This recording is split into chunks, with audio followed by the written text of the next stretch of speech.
Ghrelin is a peptide hormone commonly referred to as the hunger hormone.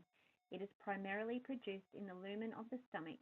However, it is also produced in smaller amounts in the small intestine, the pancreas, and the brain.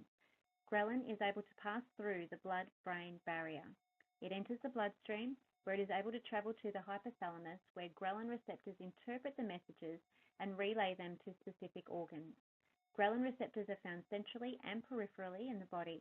Ghrelin affects many different body functions, such as memory, glucose and lipid metabolism, energy balance, and cardiovascular systems. And of course, being the hunger hormone, appetite and food intake. It also promotes fat storage. The ghrelin feedback loop is as follows. The stomach is empty of food. This triggers the stomach to produce ghrelin.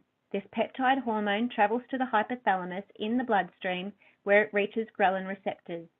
This triggers the hypothalamus to release growth hormone releasing hormone, which is received by the anterior pituitary gland. The anterior pituitary then releases growth hormone, which travels to the liver. The liver then releases insulin-like growth factor, which travels to the muscles, bones, and adipose tissue.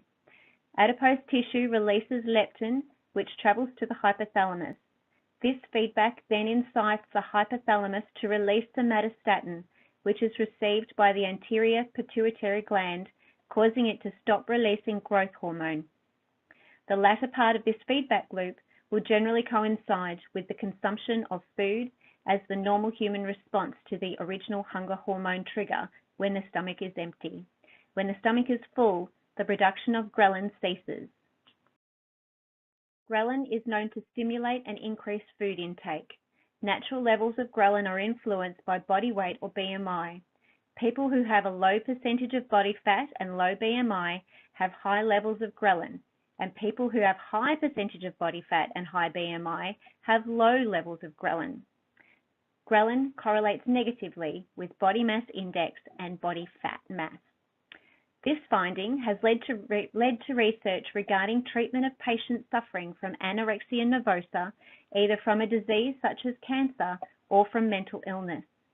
There is also the potential to treat overweight and obese patients by using ghrelin to artificially regulate their ghrelin levels to assist in weight loss. Obesity is at epidemic proportions worldwide. It is believed that ghrelin disruption has a great deal to do with this issue. Identified factors that contribute to this are not enough sleep. In our daily lives, we are becoming more time poor. Not getting enough quality sleep disrupts cortisol levels and natural rhythms, producing stress in the body. Cortisol is a hormone that encourages the body to store fat in case of emergency. Another contributing factor is ambient temperatures. Our body temperature naturally fluctuates depending on the time of day. Generally, it is lower in the evening and while we are sleeping, and rises as we do, ready to take on the day. As we live in an environment where temperature is generally regulated for us, for example, air conditioning in our homes and offices, in our cars and in shopping centres, the places where we spend most of our time, our bodies no longer need to metabolize the food we consume to keep us warm. Our appetites in general do not reflect the altered energy needs of our bodies. Thus, the energy we consume is not used and is stored in the body as adipose tissue or excess body fat.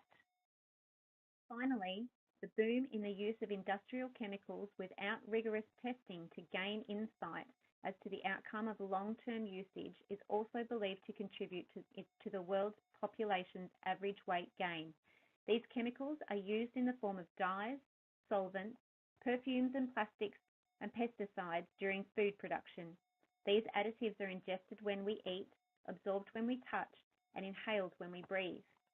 In her article, Philippa D. Darbre from the School of Biological Sciences states that recent findings demonstrate that such endocrine disrupting chemicals, termed obesogens, can promote adipogenesis and cause weight gain.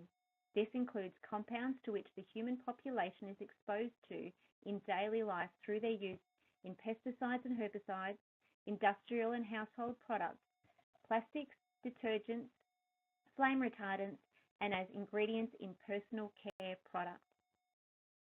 Ghrelin has been found to play a role in stress-induced food consumption. This phenomenon is known as comfort eating. This impulsive behavior can result in an overindulgence in calories, and the excess energy consumed is converted to adipose tissue. Generally, the most common types of foods consumed during this behavior are high-energy, low-nutritional foods. According to Cryan, Griffin, Hoek, and Schelikens, a relationship between increased ghrelin levels and impulsive behavior has recently been elucidated. There is more at play in the obesity epidemic than simply individuals overindulging on their favorite meal. With potential ghrelin disruption commonplace, the battle against overweight is great. Both our environment and our current lifestyle must be addressed in an effort to combat this global issue and to improve our potential for long and healthy lives where, as a species, we can effortlessly maintain a healthy body weight.